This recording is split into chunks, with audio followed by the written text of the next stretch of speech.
హైదరాబాద్లో విజృంభిస్తున్న swine flu కట్టడికి తెలంగాణ ప్రభుత్వం యుద్ధ ప్రాతిపదికన చర్యలు ప్రారంభించింది. కార్పొరేట్ ఆసుపత్రుల ప్రతినిధులతో తెలంగాణ సీఎం కేసీఆర్ సచివాలయంలో సమావేశమయ్యారు. విజృంభిస్తున్న స్వైన్ ఫ్లూ నిరోధానికి తీసుకోవాల్సిన చర్యలపైన వారితో చర్చించారు.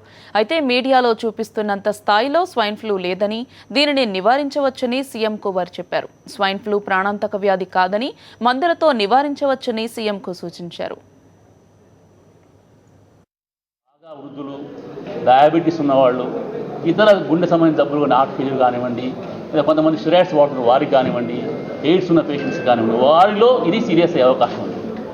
ఆ పేషెంట్ మాత్రం టెస్టులు చేస్తారు. అందులో కొంతమంది చనిపోయే అవకాశం ఉంది. మీరు ఆ గణాంకాలను పట్టుకొని ఆశీస్సు పట్టుకొని ఇంతమంది చనిపోతున్నారు, అంతమంది చనిపోయి చెప్పటం, ప్రజల్ని భయపెట్టడం భావ్యం కాదు. ఫ్లూ అనేది చాలా సింపుల్ జబ్బు, మనందరికీ ఇంతకు చెప్పినట్టు వచ్చిపోతుంది.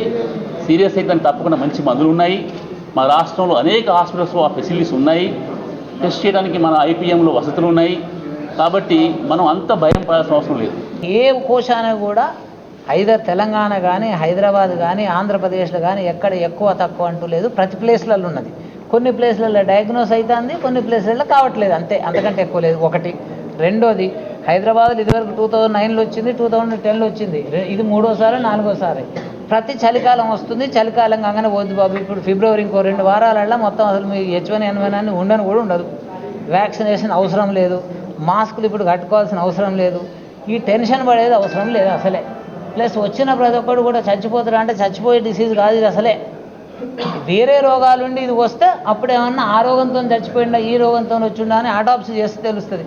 లాస్ట్ 2-3 వీక్స్లో 15 మందిని ట్రీట్ చేశాం మేము. ఎవరిని ఎక్కడికి పంపలా, మా దగ్గర ఉన్నారు. అందరూ బాగానే ఉన్నారు, ఎవరికేం కాల. సో అందుకని మేము రిఫ్యూజ్ చేయట్లా.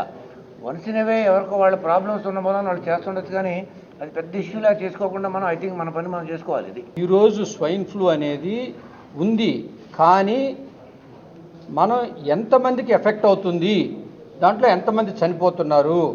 ఈరోజు ప్రపంచంలో హార్ట్ అటాక్తో ఎవ్రీ 4 నిమిషాలకి ఒక మనిషి చనిపోతున్నాడు. కానీ అవన్నీ మనం కొన్ని లక్షల మంది చనిపోతున్నారనేది కాదు. ఈ ఎఫెక్ట్ అయిన వాళ్ళల్లో స్వైన్ ఫ్లూతో చాలా తక్కువగా చనిపోతున్నారు. తర్వాత ఇంకొక ప్యానిక్ ఏంటంటే, పబ్లిక్లో ప్రతి ఒక్కరు కూడా మాకు వ్యాక్సినేషన్ ఏంటి అని అడిగారు. ఆ వ్యాక్సినేషన్ వల్ల పెద్ద ఉపయోగం లేదు. ఎవరైతే సివియర్గా ఎఫెక్ట్ అయి ఉన్నారో ఈరోజు వ్యాక్సినేషన్ తీసుకున్నారు, రేపు ఇమీడియట్గా అది క్యూర్ కాదు. చాలామంది నాకు ఫోన్ చేసి అడిగారు వ్యాక్సినేషన్ తీసుకోవాలంటే, అయ్యా నేను హాస్పిటల్లో పనిచేస్తున్నాను, నేనే వ్యాక్సినేషన్ తీసుకోలేదు. మీరు